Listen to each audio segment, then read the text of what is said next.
네, 오늘 이 밤에 우리 주신 하나님 말씀은 시편 149편 우리 1절에서 9절까지 한 절씩 교독하도록 하시겠습니다. 시편 149편 1절에서 9절 말씀 우리 한 절씩 교독하시겠습니다. 할렐루야. 새 노래로 여호와께 노래하며 성도의 모든 모임 가운데에서 찬양할지어다. 이스라엘은 자기를 지으신 이로 말미암아 즐거워하며 시온의 주민은 그들의 왕으로 말미암아 즐거워할지어다. 춤추며 그의 이름을 찬양하며 소고와 수금으로 그를 찬양할지어다. 여호와께서는 자기 백성을 기뻐하시며 겸손한 자를 구원으로 아름답게 하심이로다. 성도들은 영광 중에 즐거워하며 그들의 침상에서 기쁨으로 노래할지어다. 그들의 입에는 하나님에 대한 찬양이 있고 그들의 손에는 두 날 가진 칼이 있도다. 이것으로 문나라에 보수하며 민족들을 벌하며 그들의 왕들은 사슬로 그들의 귀인은 철고랑으로 결박하고 합독하시겠습니다. 기록한 판결대로 그들에게 시행할지로다. 이런 영광은 그의 모든 성도에게 있도다. 할렐루야. 아멘. 자, 우리 전우자분 인사하겠습니다. 할렐루야. 한번 인사하시겠습니다. 네.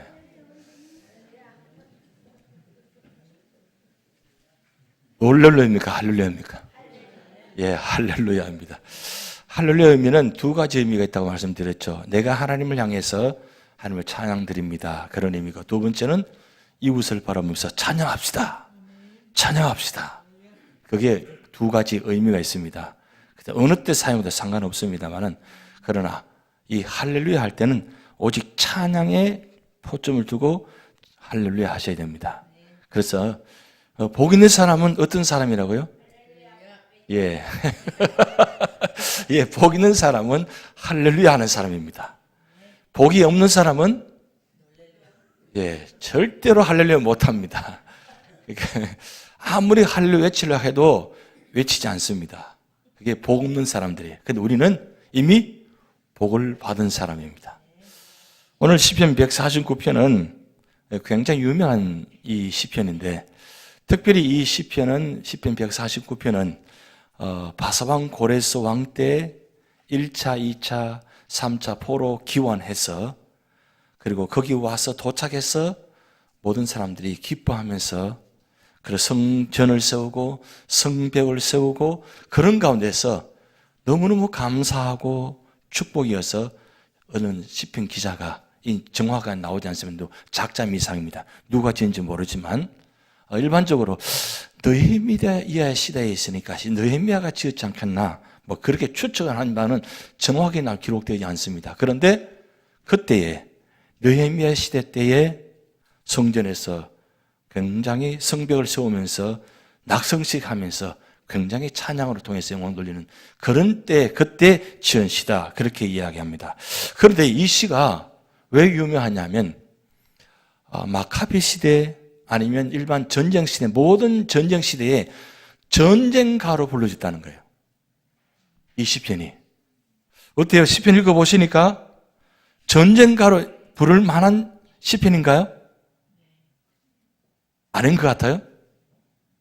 여러분, 후반절에 보면 6절부터 9절까지 말씀 보면 왜 이 시편이 전쟁가로 사용되어졌는가, 그것을 볼 수 있다는 겁니다. 6절 말씀 보면 그들의 입에는 하나님에 대한 찬양이고 그들의 손은 두 날 가진 칼이 있도다. 그리고 이것으로 문나라에 보수하며 민족들을 벌하며 그들의 왕들을 사슬로 그들의 귀는 철과롱으로 결박하고. 어때요? 이만하면 전쟁가로 사용할 만하죠.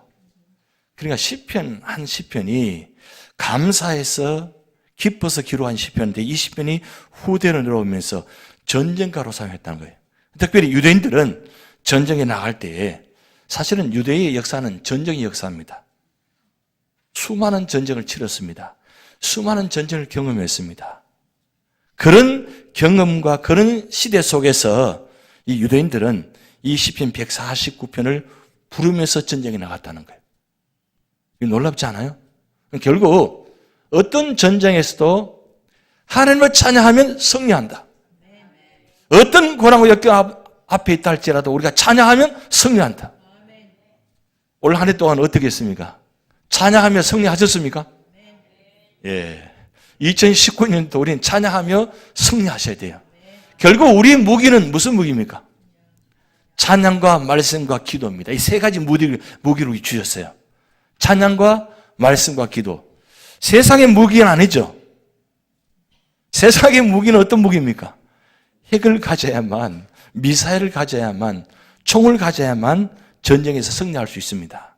그런데 우리의 믿음의 용사들은 핵이 없어도, 미사일이 없어도, 총이 없어도, 칼이 없어도 우리는 승리할 수 있습니다.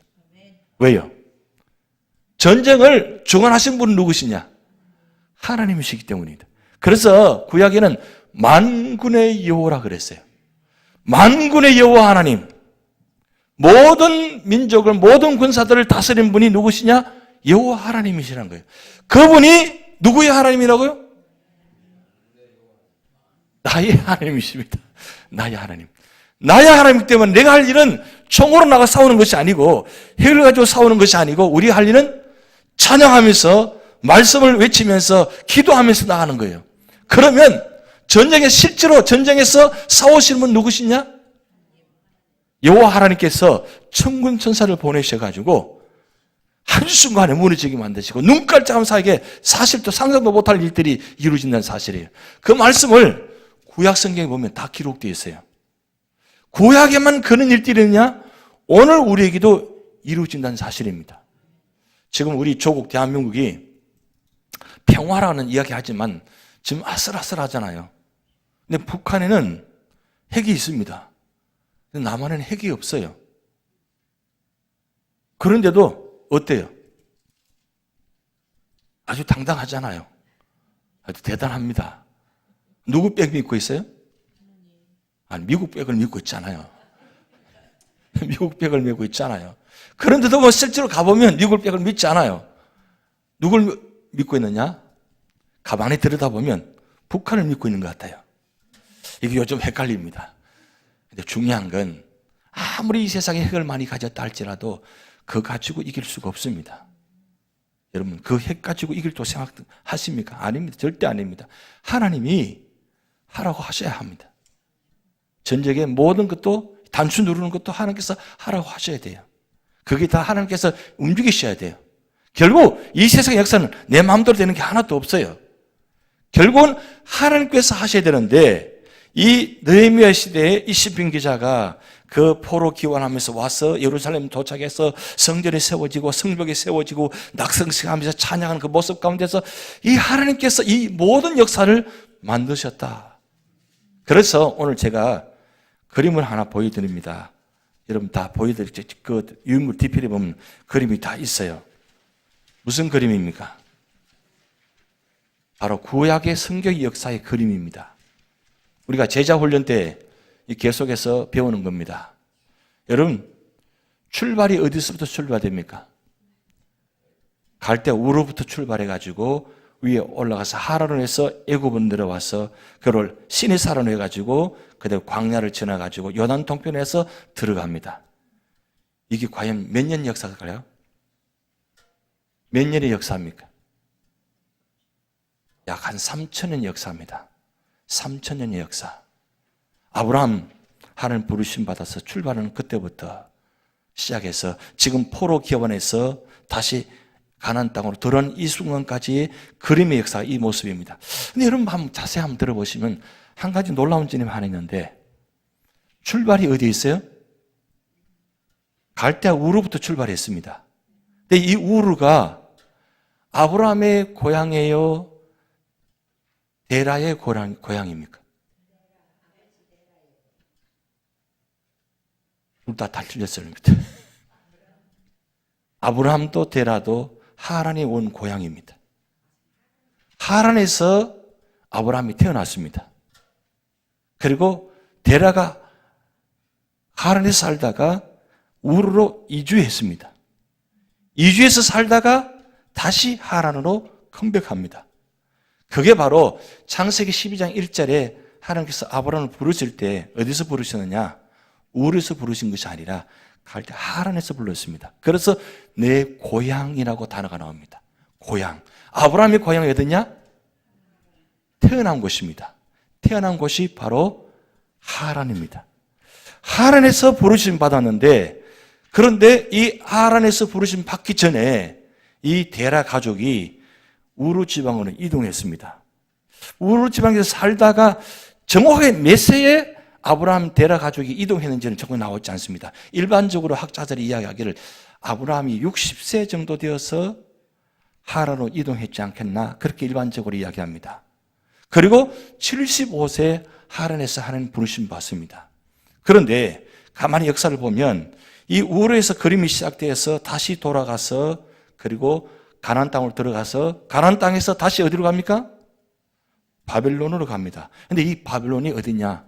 바로 아브라함이 살았던 지역. 그게 바로 우르지역입니다. 우르 윗지방이 바로 바벨론 전체에 다 포함되는 지역이에요. 그런데 어떻게 그림이 다시 되돌아가는 것 같잖아요? 시작으로 다시 원점으로 돌아갑니다. 그러면 이때가 언제냐? 바로 바벨론 70년간이에요. 바벨론 70년간 이 우르 지방, 그 다음에 바벨론 지 땅에서 살았다는 거예요. 70년간. 근데 원래 이 살았던 지역이 누가 살았느냐? 바로 아브라함 가족이 살았다는 거예요. 그럼 왜 이 땅으로 바벨론 지역으로 다시 보냈을까? 여러분 생각해 본 적 있나요? 왜 유다 민족을, 북이스라엘의 민족을 이 바벨론 지역으로 포로로 잡혀가게 해서 그 땅에서 살게 했는가? 왜 옮기셨는가? 굉장히 중요한 의미가 있습니다. 그러면 지금 우리가 마태복음 1장에 보면 아브라함과 다윗의 자손 예수 그리스도의 세계라, 아브라함이 유대인들의 조상입니다. 시작입니다. 그러면 아브라함이 살았던 곳이 어디냐? 바로 바벨론 지역, 우르 지역에 있다는 거죠. 그 출발을 왜 그러면 이렇게 그림을 보여주느냐? 무슨 신앙을요? 첫 하나님께서 아브라함을 부르실 때, 하란에서 부르심 받을 때 아무것도 없는 75세에 처음 만난 하나님을 부르심 받았는데 다 포기하고 떠날 수 있고, 그리고 말씀을 따라갔다고 말씀에 기록해 놓았습니다. 무엇을 보여주려고, 무슨 말씀하시려고요? 결국 아브라함의 믿음의 조상, 아브라함이 믿던 그 하나님을 다시 회복시키기 위해서 하나님께서 돌고 돌아서 다시 갈대 우르 지방 그 바빌론 지역에 가서 70년 동안 누구를 생각했겠어요? 아, 이 땅은 우리 조상 아브라함이 살았던 곳이다. 그리고 그 사는 가운데 하나님 부르심하고 오직 말씀만 듣고 말씀만 붙잡고 가나안 땅으로 오신 분이다. 그 땅에서 70년 동안 그 생각했지 않겠습니까? 한번 여러분 생각해 보시기 바랍니다. 우리는 고향을 그리워하잖아요. 아직도 미국 살면서 어디를 그리워합니까? 내 고향, 내가 태어난 곳 생각이 있잖아요. 아직도 가보고 싶고, 가면 사실은 그때의 그 모습과 지금 가면 전혀 다른, 변한 게 하나도 없어요. 물론 변한 곳도 있지만 시골 지역은 변한 게 하나도 없습니다. 그런데도 왜 자꾸 생각이 나는 거예요? 내가 태어난 곳이라는 거죠. 내가 태어난 곳, 내 뿌리, 그곳이 나에게 고향이라는 겁니다. 그런데 내가 태어난 곳을 하나님께서 부르심 받을 때 떠났다는 거예요. 누가요? 아브라함이. 무엇 때문에? 하나님 때문에, 말씀 때문에 고향을 떠났다는 거예요. 우리는 미국 땅에 와서 이민자로 살면서 말씀 때문에 떠나지는 어떻게 보면 안 할지는 모르겠습니다. 어떻게 보면 살려고 이 땅에 찾아왔습니다. 그때 미국 땅에 와서 만약에 내가 미국 오지 않고 한국에 있었다면 과연 내가 신앙생활 제대로 했을까? 제가 미국 와서 그런 이야기를 많이 들었어요. 제가 미국 오지 않았다면 벌써 죽었을 거라고. 내가 지금 이렇게 일하고 있는 것도 사실 미국 왔으니까 일하고 있지, 한국에서는 벌써 명퇴, 은퇴 다 해가지고 지금 내가 어떻게 될지 모른다고. 내 나이대에 한국 가보니까 많이 돌아가셨어요. 왜냐하면 너무 힘든 한국에서 살기 때문에. 그래도 미국 와서, 물론 미국도 힘듭니다.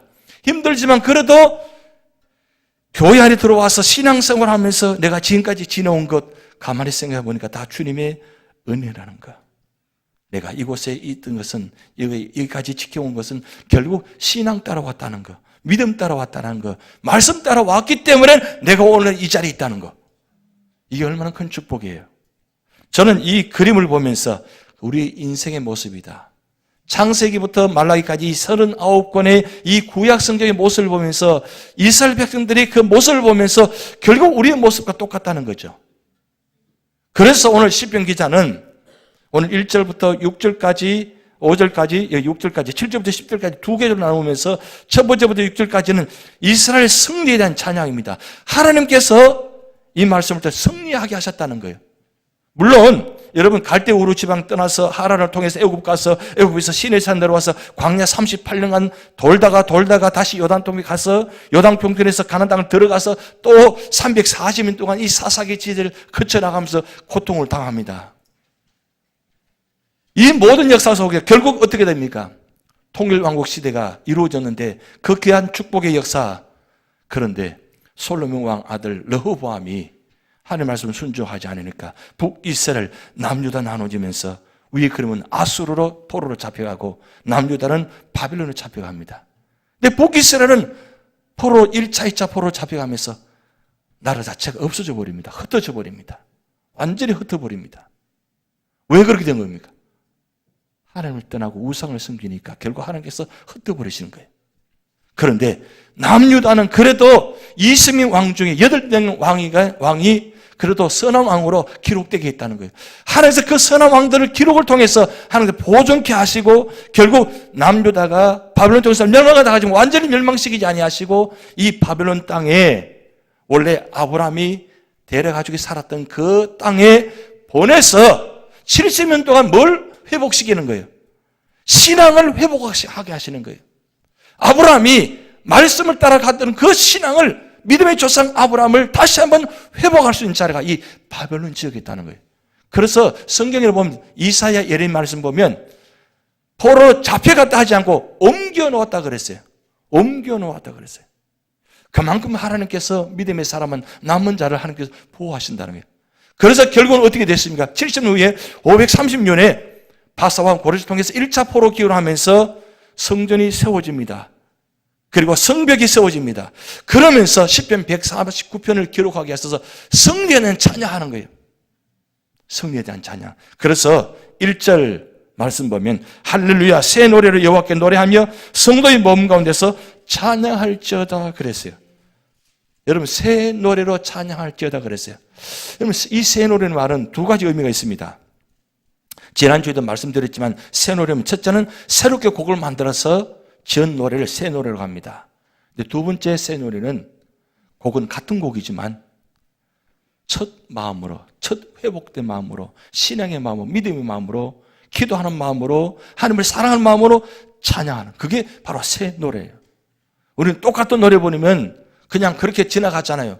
그런데 부르면 부를수록 그 곡이 얼마나 은혜가 되는지 몰라요.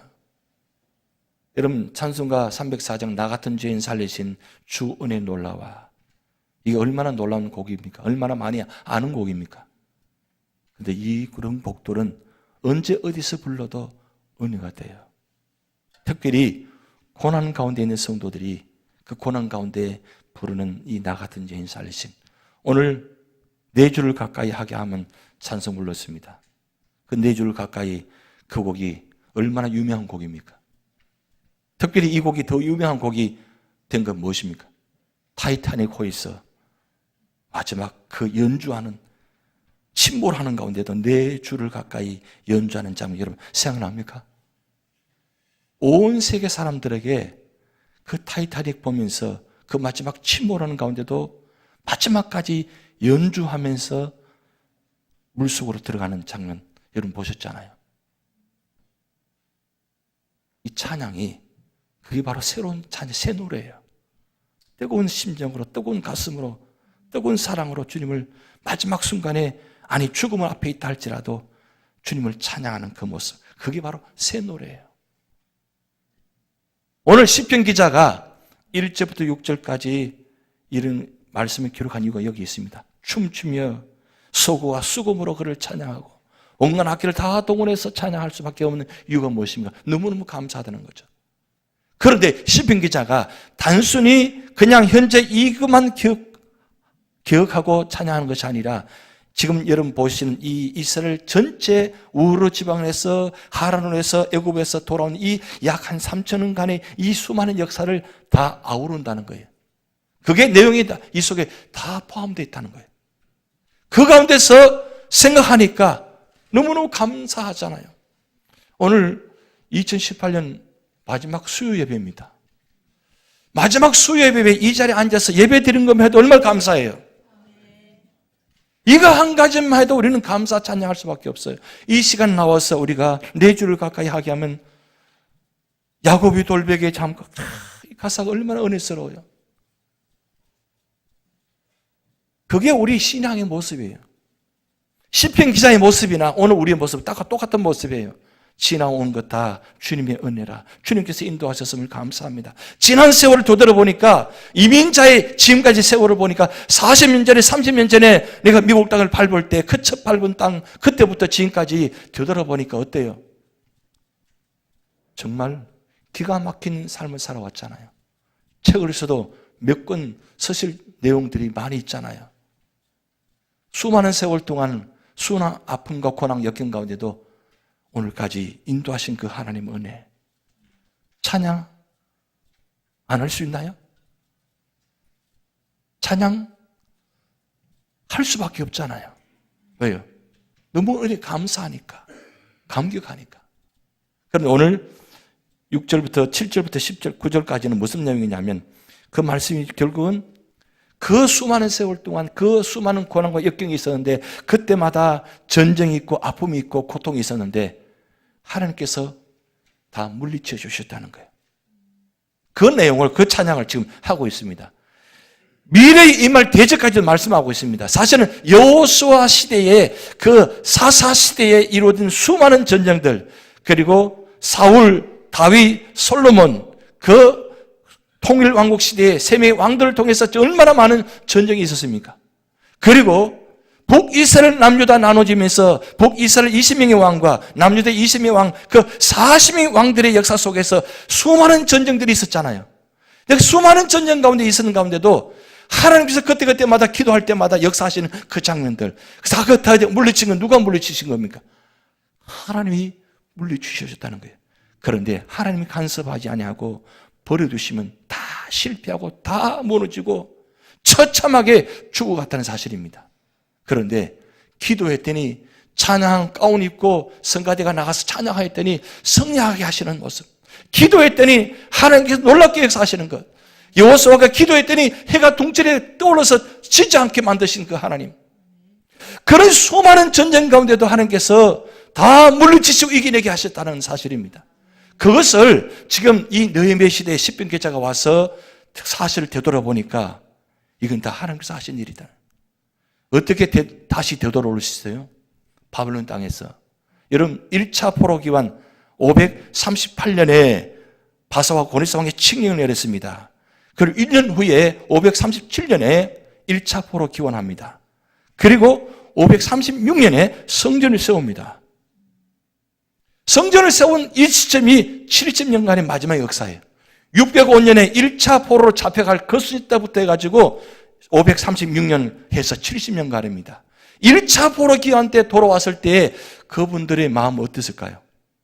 다 무너진 것이지만 그래도 하나님께서 이곳에 돌아오게 하셨다는 거예요. 그런데 그들이 돌아올 때 그냥 빈손으로 돌아온 게 아니고 하나님께서 70년 동안 그 바벨론 왕궁의 신전에다가 그 예루살렘 성 안에 있는 성전 안에 있는 모든 금은보화 가장 중요한 기구들을 그 신전에다 보호해 놓았다가 1차 포로 기환 때 이 신전 안에 있는 예루살렘 성전의 모든 기구들을 들고 예루살렘 성을 향해서 가고 있는 모습.